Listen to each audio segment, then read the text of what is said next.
और ऑटम में ये लगता है कि कलर्स ख़त्म होने शुरू हो गए हैं, अब एनवायरनमेंट फेड होने लग गया है, लेकिन हमने एक मैसेज दिया है कि ऑटम जो है वो इट्सेल्फ एक कलर है।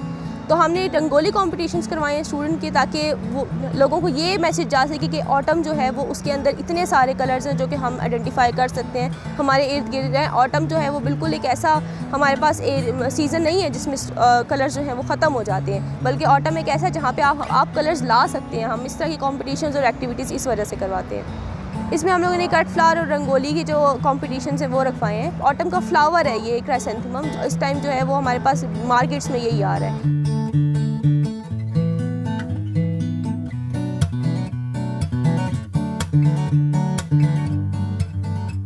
जैसे कि आप मेरे आर्ट में देख सकते हैं कि एक वुमेन है, वो होल्डिंग अ पॉट अपना पानी रिवर से लेके जा रही है। शाम का टाइम, अगर आप कलर कॉम्बिनेशन देखें तो ऑरेंज, रेड, येलो, स्पेसिफिकली हमने वो कलर सेलेक्ट किए हैं कि जो एक पर्सन को अट्रैक्ट कर।